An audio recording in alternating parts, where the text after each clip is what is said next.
Ketika Panglima TNI-nya masih Jenderal Gatot Nurmantio, beliau masih mewajibkan diputarnya film-film PKI. Kalau pemerintah tidak mau, pesantren seluruh Indonesia mesti tetap memutar film ini. Siap? Tidak boleh PKI hidup di negeri ini. Makanya ketika dibilang PKI bangkit lagi dari NU, wis entek dul, ora kok bangun meneh. Udah habis wong aku sing ngarit kok biyen. Sebenarnya nggak susah. Kalau mau jujur, netizen kita tuh kan jagoan banget nyari informasi, nyari argumentasi. Kalau mau lihat perdebatan itu bahkan sering kali lebih berisi. Sebab ini bulan September, putar film PKI di pesantren ini. Siap? Suruh ini anak-anak santri ini menonton film PKI ini. Siap? Biar kalian lihat bagaimana kekejaman PKI.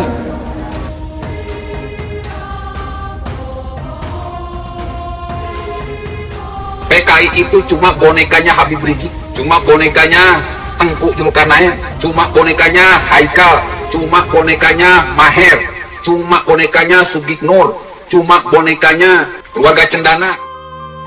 Wasekjen MUI Tengku Zulkarnain tidak ada kapok-kapoknya berulah di media sosial dengan menyinggung PKI. Tengku Zulkarnain membuat polling lewat akun Twitter miliknya Sabtu 26 September 2020. Kita bukan takut PKI, kita waspada terhadap pemberontakan PKI lagi. Bukan takut, kita harus hati-hati. Ya jangan sampai terulang sejarah. Kalau saya dibunuh PKI seneng nih, mati syahid saya nggak apa-apa. Tapi agama rugi. Kalau PKI bisa bergerak lagi pada kali ke-100, ulang tahun yang ke-100 pada 23 Mei 2020. Hari ini sudah beredar di medsos. Kita buat polling biar tidak kisruh PKI. Tulis akun @ustadztenggozul di Twitter. Andaikan TAP MPRS nomor 25 tahun 1966 dicabut seperti yang pernah diperjuangkan satu partai X tahun 2003 dulu, apakah anak cucu PKI akan membuat Partai Komunis Perjuangan Indonesia atau PKIP, atau tetap gabung partai yang ada? Tulis Tengku Zul. Dari akhir polling, sebanyak 41,7% menyatakan tidak dua-duanya. Sementara untuk pilihan buat partai PKIP ada 36,2% dan pilihan gabung partai lama sebanyak 22,1%. Menanggapi cuitan Tengku Zulkarnain yang mengatakan anak cucu PKI terjun dalam persoalan politik, sontak membuat Direktur Eksekutif Carta Politika Yunarto Wijaya merespon. Lebih lanjut, ia berpendapat anak cucu keturunan orang-orang Partai Komunis Indonesia tidak melulu memikirkan soal politik. Anak cucu PKI belum tentu otaknya politik mulu kayak Anda ayah. Tweet Yunarto dalam akun Twitter @yunartowijaya, Senin 28 September 2020. Sebenarnya nggak susah. Kalau mau jujur, netizen kita tuh kan jagoan banget nyari informasi, nyari argumentasi. Kalau mau lihat perdebatan walaupun hanya segelintir orang, kalau mereka niat ya gitu, itu bahkan sering kali lebih berisi dibandingkan dengan diskusi Yunarto Wijaya. Sayangnya dikit banget masih yang masuk kepada wilayah itu. Rata-rata mereka berhenti pada level tadi, we know what itu. Mereka yang punya terah PKI, bisa saja mereka saat ini hanya sekadar bekerja guna memenuhi kehidupan keluarga sehari-hari.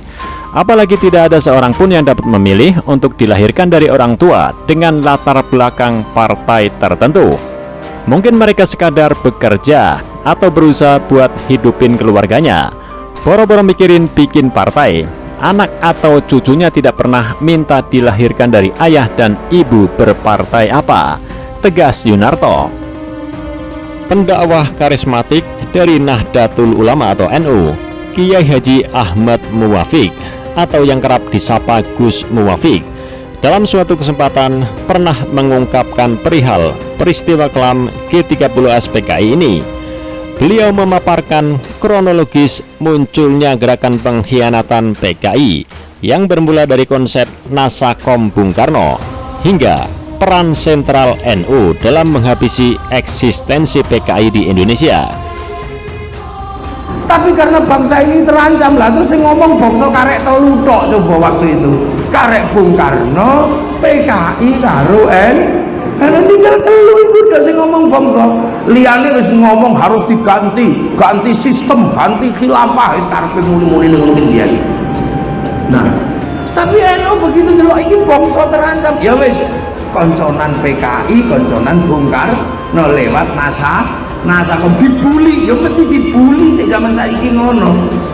Tapi akhirnya bangsanya selamat, PKI berontak. Lah begitu PKI berontak sing ngenteki sapa? NU sing ngeseki iki NU.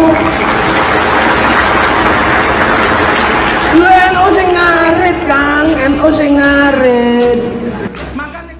Lebih lanjut, Gus Muwafiq menegaskan komitmen NU dalam merajut kebangsaan yang tak perlu diragukan lagi, sambil menyentil pihak-pihak yang sok agamis dan sok pahlawan, merasa paling pintar dan paling berjasa bagi republik ini, padahal kapasitas keislamannya belumlah seberapa.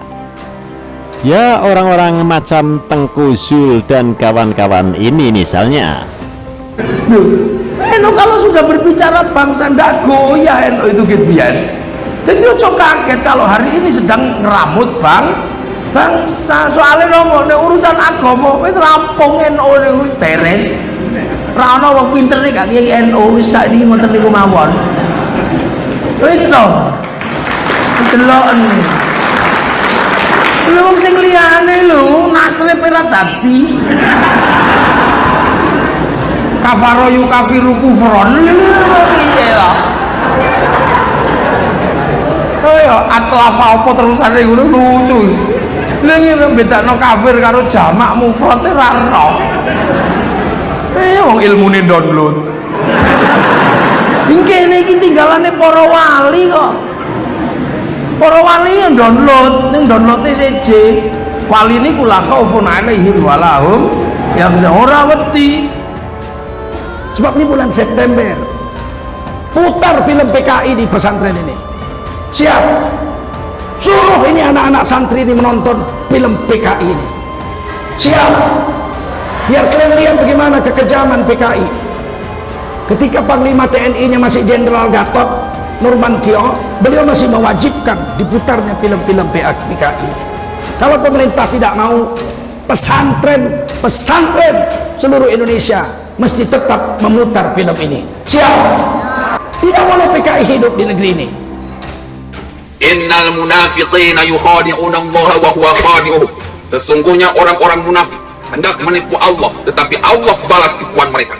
Sesungguhnya orang-orang munafik hendak menipu orang-orang yang beriman, tetapi Allah balas tipuan mereka. Jadi orang-orang yang teriak-teriak PKI, padahal PKI-nya tersebut tidak ada, berarti mereka itu orang-orang munafik.